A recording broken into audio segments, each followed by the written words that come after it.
நாடாளுமன்ற கூட்டத்தொடர் தற்போது தொடங்கியுள்ளது. குடியரசுத் தலைவர் ராம்நாத் கோவிந்த் உரை நிகழ்த்துகிறார். அதன் நேரடி காட்சிகளை தற்போது பார்க்கலாம். अनुशासन और कर्तव्य परायणता को और मजबूत होते देखा है।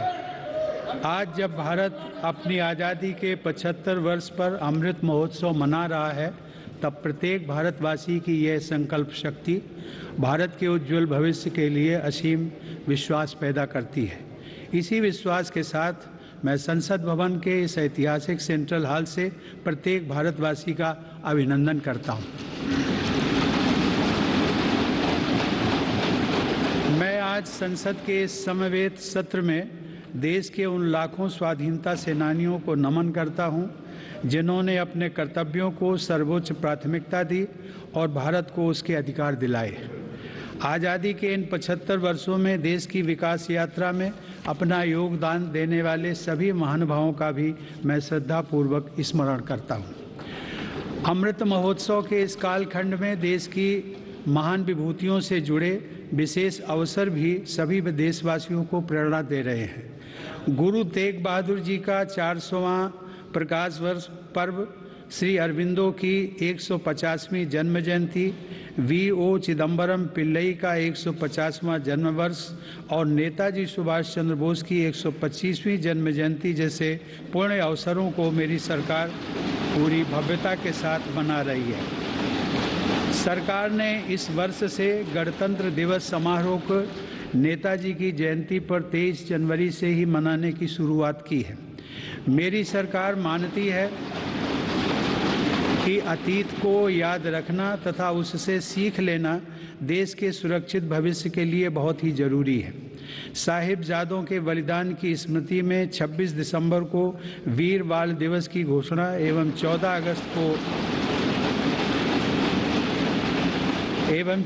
अगस्त को विभाजन विभीषिका स्मृति दिवस इसी सोच का परिचायक है।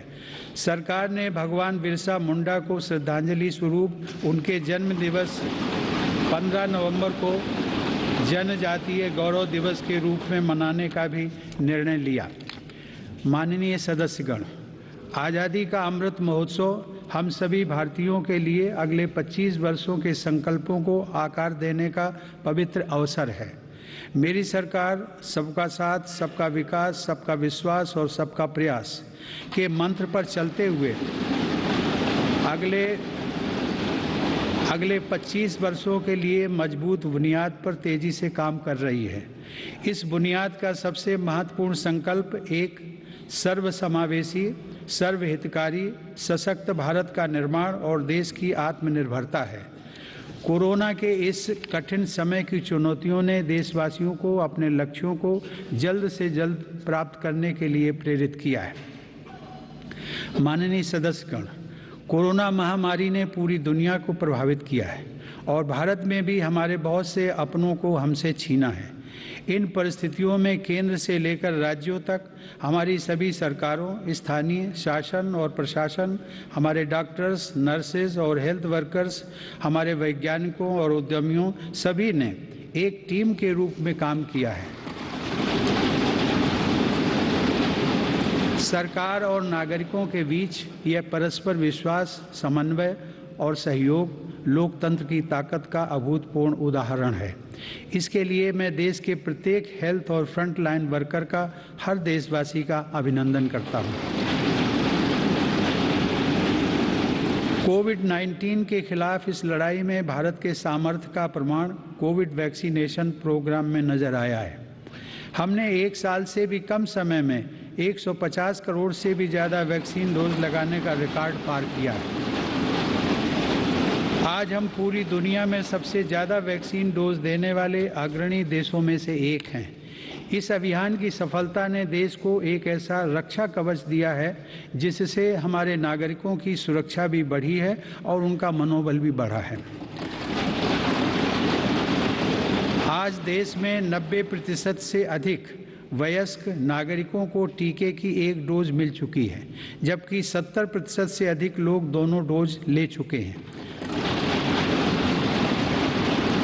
हर घर दस्तक अभियान के माध्यम से सरकार बाकी लोगों तक भी पहुंच रही है। इसी माह वैक्सीनेशन प्रोग्राम में 15 से 18 वर्ष तक के किशोर किशोरियों को भी शामिल किया गया है। साथ ही फ्रंटलाइन वर्कर्स और बीमारियों से ग्रस्त वरिष्ठ नागरिकों के लिए प्रिकॉशनरी डोज की भी शुरुआत की गई है। अब तक देश में कुल 8 वैक्सीन्स को इमरजेंसी यूज के लिए स्वीकृत मिल चुकी है। भारत में बन रही 3 वैक्सीन्स को विश्व स्वास्थ्य संगठन की तरफ से आपात स्थिति में उपयोग की मंजूरी भी मिली है। भारत में बन रही ये वैक्सीन्स पूरी दुनिया को महामारी से मुक्त कराने और करोड़ों लोगों का जीवन बचाने में अहम भूमिका निभा रही है। माननीय सदस्यगण, कोरोना महामारी से निपटने के लिए हमारे देश के प्रयास केवल तात्कालिक चुनौतियों तक सीमित नहीं हैं।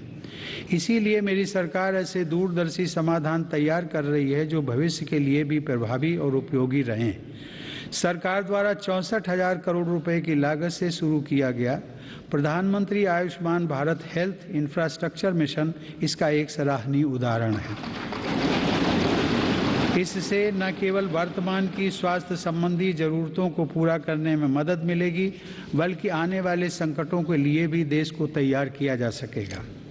मेरी सरकार की संवेदनशील नीतियों के कारण देश में अब स्वास्थ्य सेवाएं जन साधारण तक आसानी से पहुंच रही हैं। 80,000 से अधिक हेल्थ एंड वेलनेस सेंटर्स और करोड़ों की संख्या में जारी आयुष्मान भारत कार्ड से गरीबों को इलाज में बहुत मदद मिली है। सरकार ने 8,000 से अधिक जन औषधि केंद्रों के माध्यम से कम कीमत पर दवाइयां उपलब्ध कराकर इलाज पर होने वाले खर्च को कम किया है। सुलभ और सुगम स्वास्थ्य सेवाओं के लिए उठाया गया आयुष्मान भारत डिजिटल मिशन भी एक बड़ा कदम है। माननीय सदस्यगण, कोरोना काल में भारतीय फार्मा सेक्टर ने भी अपनी श्रेष्ठता को साबित किया है। वर्तमान समय में भारतीय फार्मा कंपनियों के उत्पाद 180 से ज़्यादा देशों में पहुंच रहे हैं। लेकिन इस क्षेत्र में भारत के लिए संभावनाएं कहीं अधिक व्यापक हैं। फार्मा इंडस्ट्री के लिए मेरी सरकार द्वारा घोषित PLI स्कीम से इन संभावनाओं को विस्तार मिलेगा और रिसर्च को भी गति मिलेगी। सरकार द्वारा किए गए प्रयासों के परिणाम स्वरूप योग, आयुर्वेद एवं पारंपरिक चिकित्सा पद्धतियों की लोकप्रियता लगातार बढ़ रही है। वर्ष 2014 में देश से 6,600 करोड़ रुपए के आयुष उत्पादों का निर्यात होता था, जो आज बढ़कर 11,000 करोड़ रुपए से अधिक हो गया है। दुनिया के सबसे पहले WHO global centre of traditional medicine की स्थापना भी भारत में होने जा रही है। माननीय सदस्यगण, हमारे संविधान के मुख्य शिल्पी बाबा साहब डॉक्टर भीमराव अंबेडकर ने कहा था कि मेरा आदर्श एक ऐसा समाज होगा जो स्वाधीनता, समानता और भाईचारे पर आधारित हो।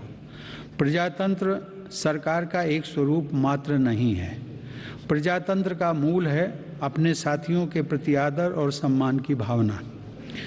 बाबा साहब के इन आदर्शों को मेरी सरकार अपने लिए ध्येय वाक्य मानती है। मेरी सरकार की आस्था अंत्योदय के मूल मंत्र में है, जिसमें सामाजिक न्याय भी हो, समानता भी हो, सम्मान भी हो और समान अवसर भी हो। इसीलिए आज सरकार की नीतियों में गांव, गरीब, पिछड़े, अनुसूचित जाति एवं जनजातियों को सर्वोच्च प्राथमिकता दी जा रही है। हाल के वर्षों में पद्म पुरस्कारों के चयन में भारत की यह भावना भली भांति झलकती है। विविधता से भरे भारत में देश के कोने कोने में समर्पित जीवन जीने वाले लोग राष्ट्र सेवा में जुटे हुए हैं। उनमें भारत की शक्ति के दर्शन होते हैं। माननीय सदस्यगण, कोरोना के इस महासंकट में हमने बड़े बड़े देशों में खाद्यान्न की कमी और भूख की परेशानी देखी है, लेकिन मेरी संवेदनशील सरकार ने इस बात का पूरा प्रयास किया कि 100 साल के इस सबसे बड़े संकट में कोई गरीब भूखा ना रहे। प्रधानमंत्री गरीब कल्याण अन्न योजना के अंतर्गत मेरी सरकार सभी गरीबों को हर महीने मुफ्त राशन दे रही है। 80 करोड़ लाभार्थियों को 19 महीनों से खाद्यान्न वितरित करने हेतु 2,60,000 करोड़ रुपए के खर्च के साथ भारत में आज दुनिया का सबसे बड़ा फूड डिस्ट्रीब्यूशन प्रोग्राम चलाया जा रहा है। वर्तमान परिस्थितियों को देखते हुए पूरी संवेदनशीलता के साथ मेरी सरकार ने इस योजना को मार्च 2022 तक बढ़ा दिया है। कोरोना काल में गरीब के स्वाभिमान और उसके रोजगार की रक्षा करने के लिए सरकार प्रधानमंत्री स्वनिधि योजना भी चला रही है। यह योजना हमारे रेहड़ी पटरी वाले भाइयों बहनों के लिए बहुत सहायक सिद्ध हो रही है। इस योजना के तहत अब तक 28 लाख रेहड़ी पटरी वालों को 2900 करोड़ रुपए से ज़्यादा की धनराशि जारी की गई है। सरकार अब इन स्ट्रीट वेंडर्स को ऑनलाइन फूड डिलीवरी करने वाली कंपनियों के साथ भी जोड़ रही है। श्रमिकों के हितों की रक्षा के लिए सरकार ने ई श्रम पोर्टल भी शुरू किया है, जिससे अब तक 23 करोड़ से अधिक श्रमिक जुड़ चुके हैं। जनधन आधार मोबाइल अर्थात जैम ट्रिनिटी को मेरी सरकार ने जिस तरह नागरिक सशक्तिकरण से जोड़ा है, उसका प्रभाव भी हम लगातार देख रहे हैं। 44 करोड़ से अधिक गरीब देशवासियों के बैंकिंग सिस्टम से जुड़ने के कारण महामारी के दौरान करोड़ों लाभार्थियों को सीधे कैश ट्रांसफर का लाभ मिला है। डिजिटल इंडिया और डिजिटल इकोनॉमी के बढ़ते प्रसार के संदर्भ में देश के यूपीआई प्लेटफॉर्म की सफलता के लिए भी मैं सरकार के विजन की प्रशंसा करूंगा। दिसंबर 2021 में देश में 8 लाख करोड़ रुपए से ज़्यादा का लेन देन यूपीआई के माध्यम से हुआ है। यह इस बात का उदाहरण है कि हमारे देश में जन सामान्य द्वारा बदलाव और तकनीक को बहुत तेज़ी से अपनाया जा रहा है। माननीय सदस्यगण, मेरी सरकार मूलभूत सुविधाओं को गरीब के सशक्तिकरण और गरीब की गरिमा बढ़ाने का माध्यम मानती है। पिछले वर्षों के अनवरत प्रयासों से प्रधानमंत्री आवास योजना में अब तक 2 करोड़ से अधिक पक्के घर गरीबों को मिल चुके हैं। प्रधानमंत्री आवास योजना ग्रामीण के तहत गत 3 वर्षों में करीब 1.5 लाख करोड़ रुपए की लागत से 1 करोड़ 17 लाख घर स्वीकृत किए गए हैं।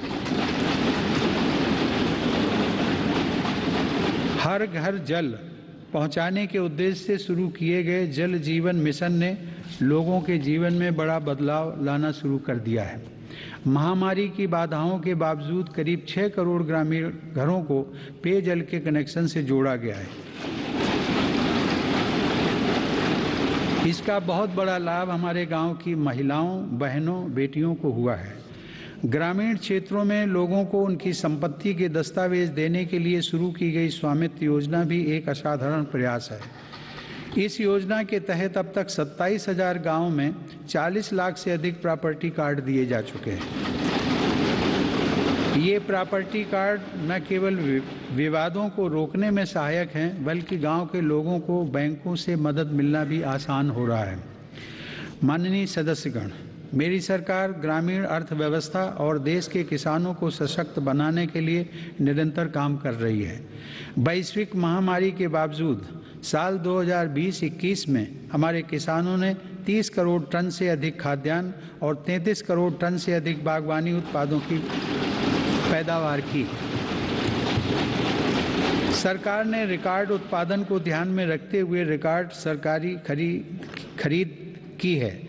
रबी की फसल के दौरान 433 लाख मीट्रिक टन गेहूं की खरीद की गई, जिससे लगभग 50 लाख किसानों को सीधा फायदा पहुंचा है। खरीफ की फसल के दौरान रिकॉर्ड लगभग 900 लाख मीट्रिक टन धान की खरीद की गई, जिससे 1 करोड़ 30 लाख किसान लाभान्वित हुए। सरकार के प्रयासों से देश का कृषि निर्यात भी रिकॉर्ड स्तर पर बढ़ा है। वर्ष 2020-21 में कृषि निर्यात में 25% से अधिक की वृद्धि दर्ज की गई। यह निर्यात लगभग 3 लाख करोड़ रुपए पहुंच गया है। हार्टिकल्चर और शहद उत्पादन भी किसानों के लिए आमदनी के नए स्रोतों और बाजार तक उनकी बढ़ती पहुंच के महत्वपूर्ण माध्यम हैं। शहद उत्पादन को प्रोत्साहन देने से वर्ष 2020-21 में देश का शहद उत्पादन 1,25,000 मीट्रिक टन तक पहुंच गया है, जो कि 2014-15 की तुलना में करीब 55% ज़्यादा है।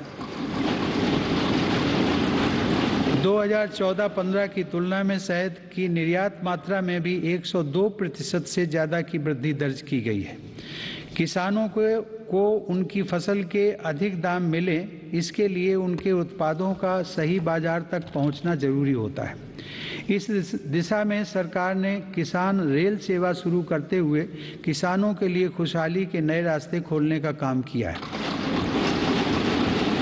कोरोना काल में भारतीय रेल ने सब्जियों, फलों तथा दूध जैसी जल्दी खराब होने वाली खाद्य सामग्री के परिवहन के लिए 150 से अधिक मार्गों पर 1900 से ज़्यादा किसान रेल चलाई और करीब 6 लाख मीट्रिक टन कृषि उत्पादों की ढुलाई की।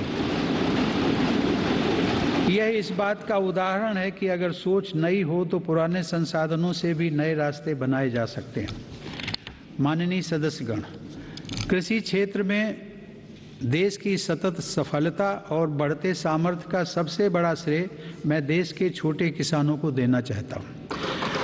देश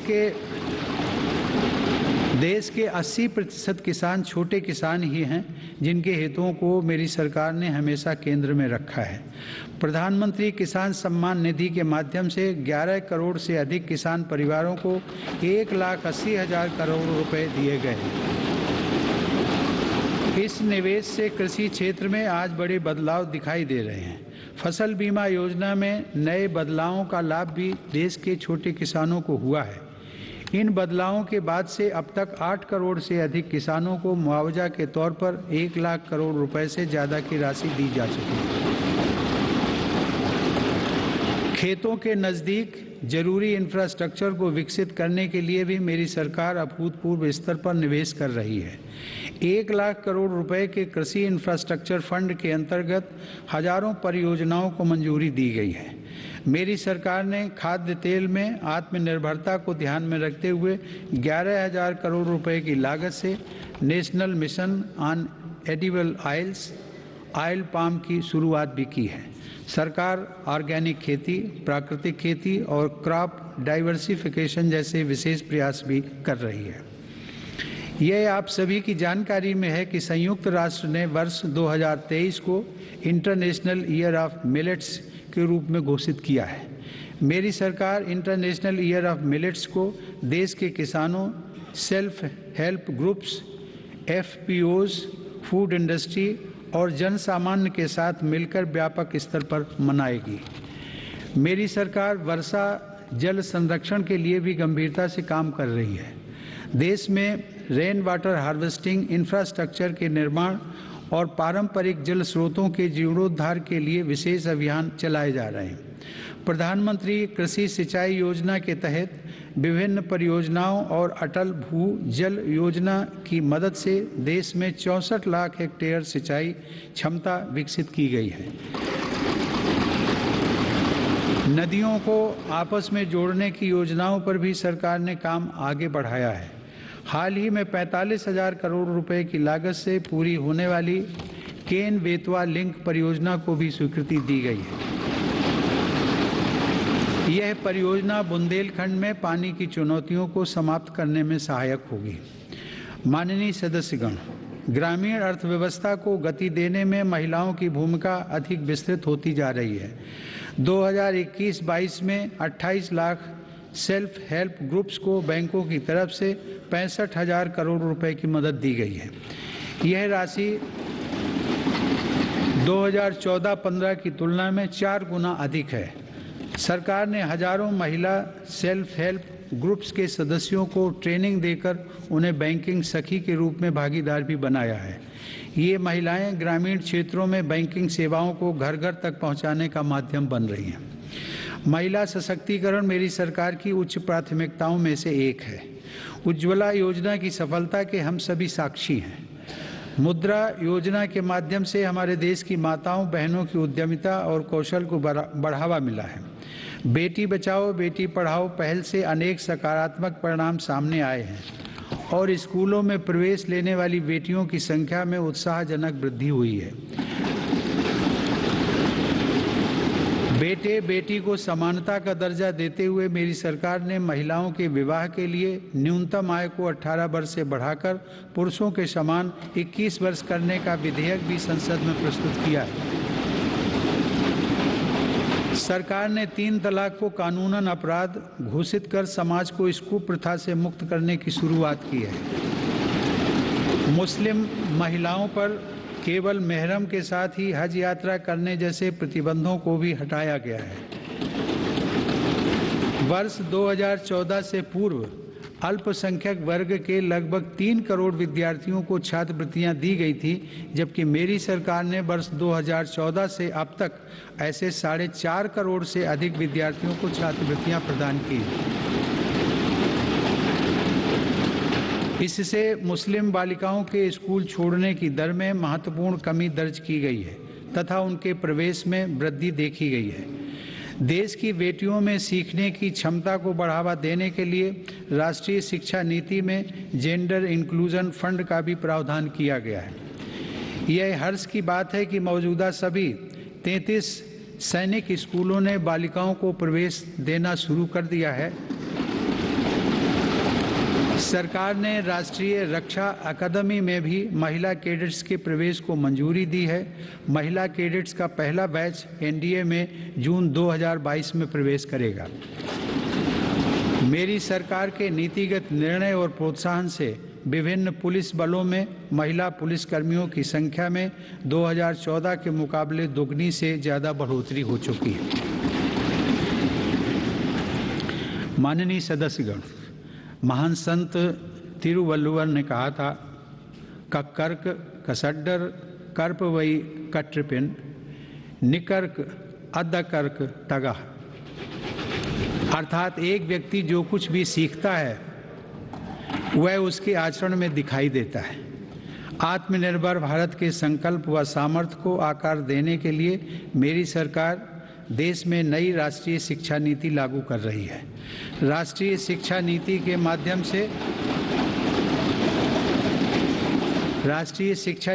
माध्यम से स्थानीय भाषाओं को भी प्रोत्साहित किया जा रहा है। स्नातक पाठ्यक्रमों की महत्वपूर्ण प्रवेश परीक्षाएं भारतीय भाषाओं में भी संचालित करने पर जोर दिया जा रहा है। इस वर्ष 10 राज्यों के 19 इंजीनियरिंग कॉलेजों में 6 भारतीय भाषाओं में पढ़ाई शुरू हो रही है। स्किल इंडिया मिशन के तहत ITI, जन शिक्षण संस्थान और प्रधानमंत्री कौशल केंद्रों के जरिए पूरे देश में 2.25 करोड़ से अधिक युवाओं का कौशल विकास हुआ है। स्किल को उच्च शिक्षा के साथ जोड़ने के लिए UGC के नियमों में कई बदलाव भी किए गए हैं। कोरोना से लड़ाई के लिए स्किल इंडिया मिशन के तहत हेल्थ केयर से जुड़े 6 विशेष प्रशिक्षण कार्यक्रम शुरू किए गए।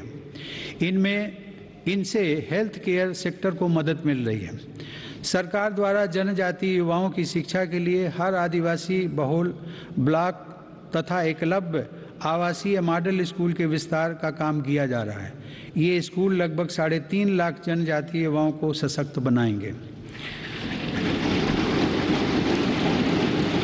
माननीय सदस्यगण, टोक्यो ओलंपिक के दौरान हम सभी ने भारत की युवा शक्ति की क्षमताओं को देखा है। इस अंतर्राष्ट्रीय प्रतिस्पर्धा में अब तक का बेहतरीन प्रदर्शन करते हुए भारत ने 7 मेडल जीते। टोक्यो पैरा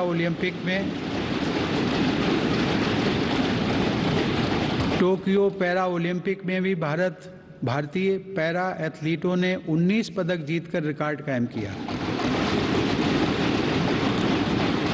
ओलंपिक प्रतिस्पर्धाओं तथा खेलकूद में भारत की उपस्थिति मजबूत करने के लिए केंद्र सरकार, राज्य सरकारों के साथ मिलकर देश में सैकड़ों खेलो इंडिया केंद्र स्थापित कर रही है। पैरा स्पोर्ट्स में दिव्यांग युवाओं को ट्रेनिंग देने के लिए सरकार ने ग्वालियर में आधुनिक सुविधाओं से युक्त सेंटर फॉर डिसेबिलिटी स्पोर्ट्स की स्थापना भी की है। माननीय सदस्यगण, दिव्यांग जनों के लिए सुगमता, समानता और सम्मानपूर्ण जीवन के अवसर प्रदान करना एक समाज के रूप में हमारी सामूहिक जिम्मेदारी है। इस दिशा में आज सुगम्य भारत अभियान हमारी राष्ट्रीय संवेदना का परिचय दे रहा है। दिव्यांग जनों का जीवन बदलने के लिए देश में निःशुल्क सहायक उपकरणों से लेकर कॉकलियर इम्प्लांट सर्जरी जैसे प्रोग्राम चलाए जा रहे हैं। इन कार्यक्रमों के अंतर्गत अब तक 25 लाख से अधिक दिव्यांग व्यक्तियों को सहायता उपकरण उपलब्ध करवाए गए हैं और करीब 4000 सफल कॉकलियर इम्प्लांट किए गए हैं। इन्हीं प्रयासों को आगे बढ़ाते हुए सरकार ने मध्य प्रदेश में national institute of mental health rehabilitation की स्थापना भी की है। दिव्यांग युवाओं के भविष्य के लिए 10,000 शब्दों की इंडियन साइन लैंग्वेज डिक्शनरी भी बनाई गई है। माननीय सदस्यगण, हमारा स्टार्टअप इकोसिस्टम हमारे युवाओं के नेतृत्व में तेजी से आकार ले रही अनंत नई संभावनाओं का उदाहरण है। वर्ष 2016 से हमारे देश में 56 अलग अलग सेक्टर्स में 60,000 नए स्टार्टअप्स बने हैं। इन स्टार्टअप्स के जरिए 6 लाख से अधिक रोजगारों का सृजन हुआ है। वर्ष 2021 में कोरोना काल में भारत में 40 से अधिक यूनिकॉर्न स्टार्टअप अस्तित्व में आए, जिनमें से प्रत्येक का मूल्य 7,400 करोड़ रुपए से अधिक आंका गया है। मेरी सरकार की नीतियों की वजह से आज भारत उन देशों में है जहां इंटरनेट की कीमत सबसे कम है तथा स्मार्टफोन की कीमत भी सबसे कम है। इसका बहुत बड़ा लाभ भारत की नौजवान पीढ़ी को मिल रहा है। भारत 5G मोबाइल कनेक्टिविटी पर भी तेजी से काम कर रहा है, जिससे अनेक नई संभावनाओं के द्वार खुलेंगे। सेमीकंडक्टर को लेकर भारत के प्रयासों का बहुत बड़ा लाभ हमारे स्टार्टअप इकोसिस्टम को होगा। भारत के युवाओं को तेजी से बदलती टेक्नोलॉजी का लाभ मिले, इसके लिए भी सरकार ने अनेक नीतिगत निर्णय लिए हैं। कई नए सेक्टरों में प्रवेश के द्वार खोले। सरकार ने startups intellectual property protection programme के माध्यम से पेटेंट और ट्रेडमार्क से जुड़ी प्रक्रियाओं को आसान बनाया है, उन्हें नई गति दी है। इसी का परिणाम है कि इस वित्त वर्ष में पेटेंट के लिए लगभग 6,000 और ट्रेडमार्क के लिए 20,000 से ज़्यादा आवेदन किए गए हैं। माननीय सदस्यगण, मेरी सरकार के निरंतर प्रयासों से भारत एक बार फिर विश्व की सर्वाधिक तेजी से विकसित हो रही अर्थव्यवस्थाओं में से एक बन गया है।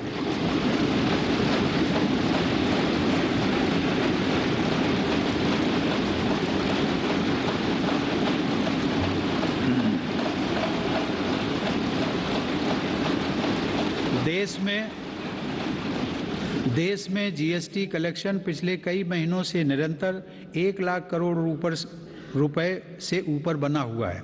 इस वित्त वर्ष के पहले 7 महीनों में 48 बिलियन डॉलर का विदेशी निवेश आना इस बात का प्रमाण है कि अंतर्राष्ट्रीय निवेशक भारत के विकास को लेकर बहुत आश्वस्त हैं। भारत का विदेशी मुद्रा भंडार भी इस समय 630 बिलियन डॉलर से ऊपर है। हमारा निर्यात भी तेजी से बढ़ रहा है और पिछले रिकॉर्ड टूट रहे हैं।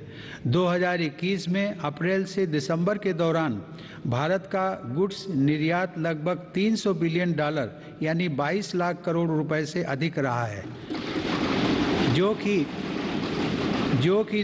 2020 की इसी अवधि की तुलना में 1.5 गुना ज़्यादा है। मेरी सरकार ने मैन्युफैक्चरिंग सेक्टर में मौजूद संभावनाओं को साकार करने और युवाओं को नए अवसर देने के लिए 1,97,000 करोड़ रुपए से ज़्यादा के निवेश से 14 महत्वपूर्ण PLI स्कीम्स शुरू की हैं। ये PLI स्कीम्स न केवल भारत को ग्लोबल मैन्युफैक्चरिंग हब के रूप में स्थापित करने में मदद करेंगी, बल्कि रोजगार के 60 लाख से अधिक अवसर भी उपलब्ध कराएंगे। देश में मोबाइल उत्पादन की सफलता मेक इन इंडिया का एक बड़ा उदाहरण है। आज भारत विश्व में दूसरा सबसे बड़ा मोबाइल फोन निर्माता बनकर उभरा है। इससे भारत के लाखों युवाओं को रोजगार भी मिला है। हमारा देश इलेक्ट्रॉनिक और टेक्नोलॉजी हार्डवेयर के क्षेत्र में ग्लोबल लीडर बने, इसके लिए सरकार ने सिलिकॉन और compound semiconductor fabrication, display, FAB, chip design और इनसे जुड़े वेंचर्स के लिए हाल ही में 76,000 करोड़ रुपए का पैकेज भी घोषित किया है। मेरी सरकार नए क्षेत्रों के साथ साथ उन पारंपरिक क्षेत्रों में भी देश की स्थिति को पुनः मजबूत बना रही है जिनमें हमारे पास सैकड़ों वर्षों का अनुभव है। इसी दिशा में मेरी सरकार द्वारा वस्त्र उद्योग के विकास के लिए करीब 4,500 करोड़ रुपए के निवेश से 7 मेगा इंटीग्रेटेड टेक्सटाइल रीजन और अप्रैल पार्क बनाए जा रहे हैं। इससे देश में इंटीग्रेटेड टेक्सटाइल वैल्यू चेन तैयार होगी। ये मेगा टेक्सटाइल पार्क्स भारतीय तथा विदेशी निवेशकों को भी आकर्षित करेंगे और रोजगार के लाखों नए अवसर पैदा करेंगे। माननीय सदस्यगण, भारत की समृद्धि में बड़े उद्योगों के साथ सूक्ष्म एवं लघु उद्योगों की भूमिका बहुत महत्वपूर्ण है। हमारे MSMEs हमारी अर्थव्यवस्था का मेरुदंड रहे हैं और आत्मनिर्भर भारत को गति प्रदान करते रहे हैं। कोरोना काल में MSMEs को संकट से बचाने और जरूरी क्रेडिट उपलब्ध कराने के लिए सरकार ने 3 लाख करोड़ रुपए के कोलेटरल फ्री लोन्स की व्यवस्था की। हाल के अध्ययनों से ये स्पष्ट हुआ है कि इस योजना की सहायता से 13.5 लाख MSME यूनिट्स को जीवन दान दिया गया और 1.5 करोड़ रोजगार भी सुरक्षित किए गए। जून 2021 में सरकार 3 लाख करोड़ रुपए की इस गारंटी को बढ़ाकर 4.5 लाख करोड़ रुपए कर चुकी है। MSME सेक्टर को विस्तार प्रदान करने तथा इस सेक्टर के लिए अवसर बढ़ाने हेतु कई नीतिगत फैसले भी लिए गए हैं। MSMEs की नई परिभाषा से छोटे उद्योगों को आगे बढ़ाने में मदद मिल रही है। सरकार ने थोक और खुदरा व्यापारियों व स्ट्रीट वेंडर्स को उद्यम पोर्टल पर रजिस्टर करने की अनुमति भी दी है ताकि उन्हें प्रायोरिटी सेक्टर लेंडिंग का लाभ मिल सके। मैं खादी की सफलता का भी विशेष उल्लेख करूंगा। आज़ादी की लड़ाई में बापू के नेतृत्व में देश की चेतना का प्रतीक रही खादी एक बार फिर छोटे उद्यमियों का संबल बन रही है। सरकार के प्रयासों से 2014 की तुलना में देश में खादी की बिक्री 3 गुना बढ़ी है।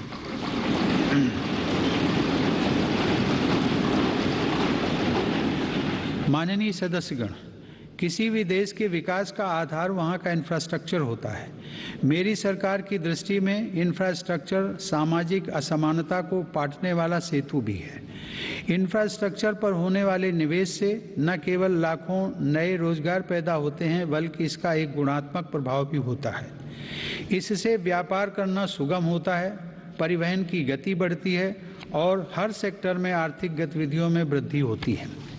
मेरी सरकार ने इंफ्रास्ट्रक्चर विकास के कार्यों को और अधिक गति प्रदान करने के लिए अलग अलग मंत्रालयों के कामकाज को प्रधानमंत्री गति शक्ति राष्ट्रीय मास्टर प्लान के रूप में एक साथ जोड़ा है। यह प्लान भारत में मल्टी मोडल ट्रांसपोर्ट के एक नए युग का प्रारंभ करने जा रहा है।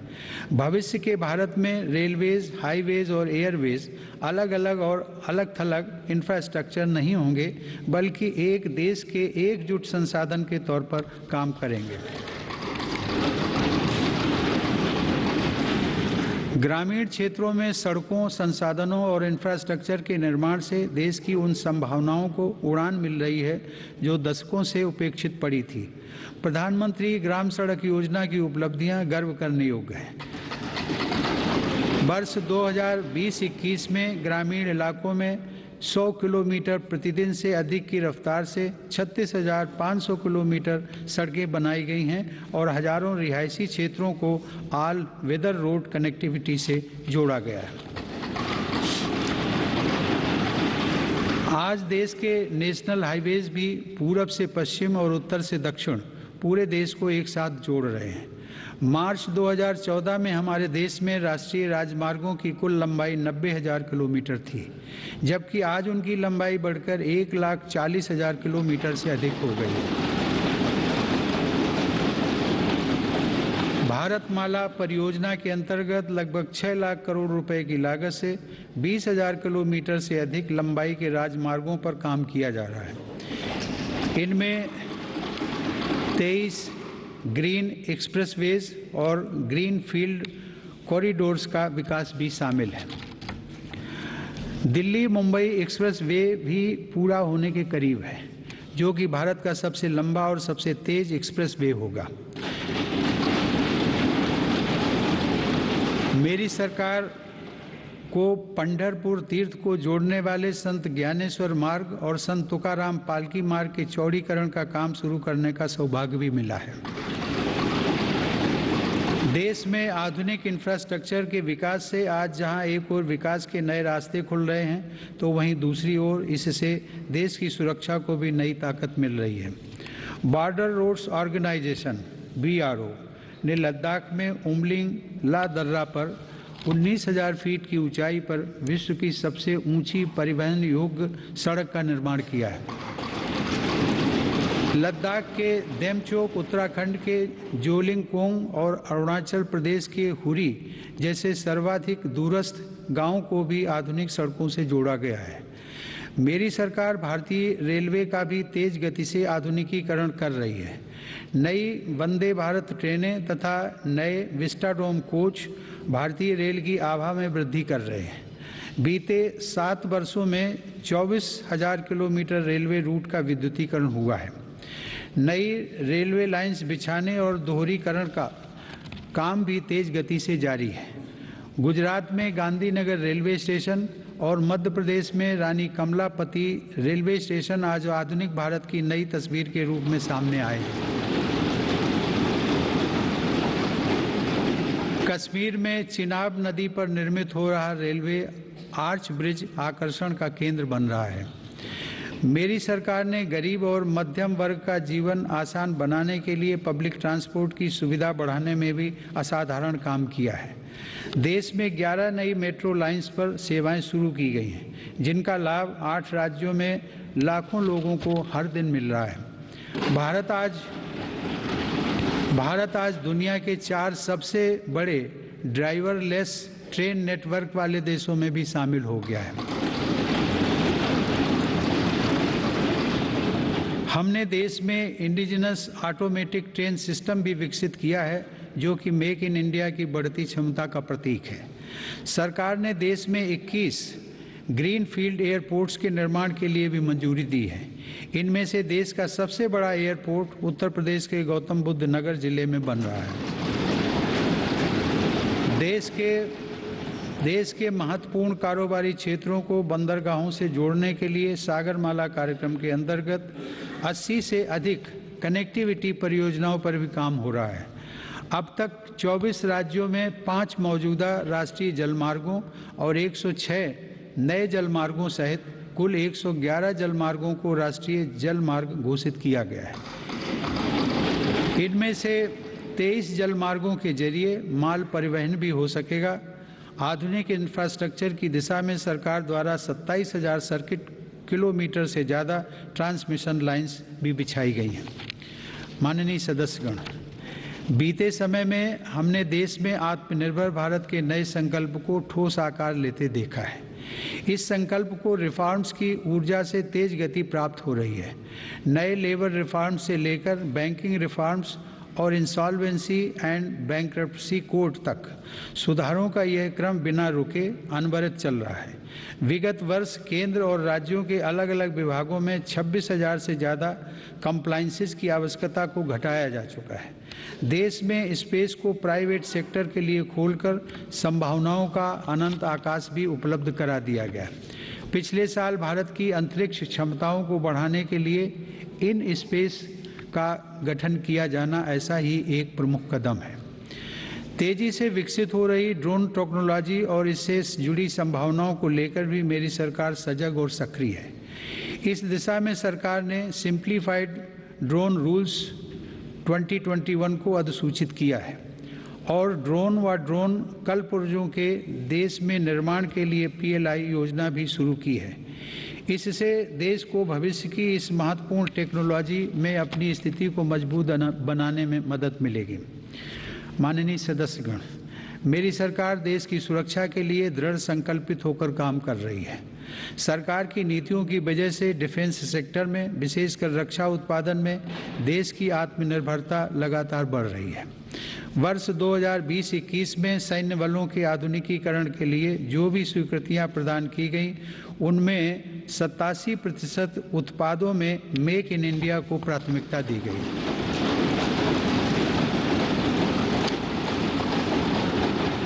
इसी प्रकार 2020-21 में 98% उपकरणों से जुड़े अनुबंधों में मेक इन इंडिया को प्राथमिकता दी गई है। हमारी सेनाओं ने 209 ऐसे साजो सामान की सूची भी जारी की है जिन्हें अब विदेश से नहीं खरीदा जाएगा। रक्षा उपक्रमों द्वारा 2800 से ज़्यादा ऐसे उपकरणों की सूची जारी की जा चुकी है जिनका देश में ही निर्माण किया जाएगा।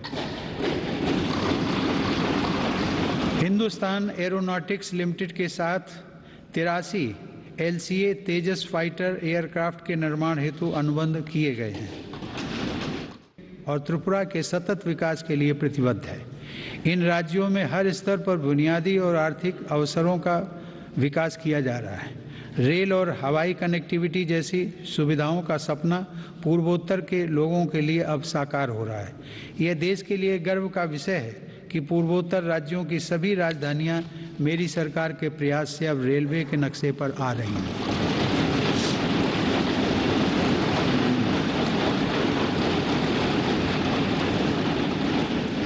ईटानगर के होलोंगी में एक नए एयरपोर्ट की स्थापना की जा रही है।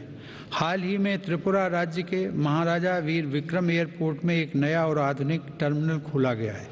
पूर्वोत्तर का यह विकास भारत की विकास यात्रा का एक स्वर्णिम अध्याय सिद्ध होगा। कुछ दिन पहले ही 21 जनवरी को मेघालय, मणिपुर और त्रिपुरा की स्थापना के 50 साल पूरे हुए हैं। आज़ादी के 75 साल पूरे होने के साथ इन राज्यों की यात्रा भी हमें विकास के नए संकल्पों के लिए प्रेरित कर रही है। पूर्वोत्तर में शांति स्थापना के लिए मेरी सरकार के प्रयासों को ऐतिहासिक सफलता प्राप्त हुई है। अभी कुछ महीने पहले ही कार्बी आंगलोंग के दशकों पुराने विवाद को समाप्त करने के लिए केंद्र सरकार, असम की राज्य सरकार एवं कार्बी समूहों के बीच समझौता हुआ है। इससे इस क्षेत्र में शांति और खुशहाली का एक नया अध्याय शुरू हुआ है। सरकार द्वारा किए गए प्रयासों से आज देश में नक्सल प्रभावित जिलों की संख्या भी 126 से घटकर 70 रह गई है। माननीय सदस्यगण, मेरी सरकार नागरिकों की जरूरतों के प्रति सरकारी विभागों को अधिक से अधिक जवाबदेह बनाने के लिए कृत संकल्प है। बकाया मामलों में निपटान हेतु तथा स्वच्छता के लिए भारत सरकार के प्रत्येक मंत्रालय में विशेष अभियान चलाया जा रहा है।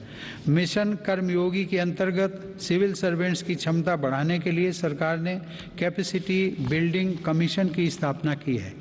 मिशन कर्मयोगी सिविल सर्वेंट्स के कैरियर में भी सहायक होगा और राष्ट्र निर्माण की नई जिम्मेदारियों के लिए उन्हें तैयार भी करेगा। न्याय प्राप्ति को सरल और सुगम बनाने के लिए भी देश में कई महत्वपूर्ण कदम उठाए जा रहे हैं।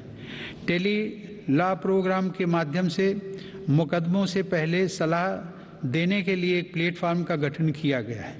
विवादों के निपटारे में गति लाने के लिए मेरी सरकार ने राज्यसभा में मध्यस्थता विधेयक 2021 पेश किया है। माननीय सदस्यगण, आज देश की उपलब्धियां और सफलताएं देश के सामर्थ्य और संभावनाओं के समान ही असीम हैं। ये उपलब्धियां किसी एक संस्था या प्रतिष्ठान की नहीं हैं, बल्कि देश के कोटि कोटि नागरिकों की हैं। इनमें करोड़ों देशवासियों का श्रम और पसीना लगा है। ये सभी उपलब्धियां हमारे महत्वाकांक्षी लक्ष्यों की लंबी यात्रा में एक तरह से मील का पत्थर है और आगे बढ़ने के लिए हमारी प्रेरणाएं भी हैं। वर्ष 2047 में देश अपनी आज़ादी की शताब्दी पूरी करेगा। उस समय के भव्य, आधुनिक और विकसित भारत के लिए हमें आज कड़ी मेहनत करनी है। हमें अपने परिश्रम को पराकाष्ठा तक लेकर जाना है और यह सुनिश्चित करना है कि अंततः इसके लाभकारी परिणाम निकले। इसमें हम सबकी भागीदारी है और समान भागीदारी है। कोरोना काल में आप सभी सांसदों ने जिस तरह अपनी जिम्मेदारियों का निर्वहन किया और सभी सावधानियों का पालन करते हुए दोनों सदन संचालित हुए, मैं उसके लिए आप सभी की सराहना करता हूं। आप सभी सांसदगण करोड़ों देशवासियों की आशाओं आकांक्षाओं के सारथी हैं। इसी भावना के साथ हमें आगे भी काम करते रहना है। मुझे पूरा विश्वास है कि हम सब मिलकर अपने महान भारतवर्ष को गौरव के शिखर तक लेकर जाएंगे। इसी भावना के साथ आप सभी का एक बार फिर से अभिनंदन। आप सभी का बहुत बहुत धन्यवाद। जय हिंद।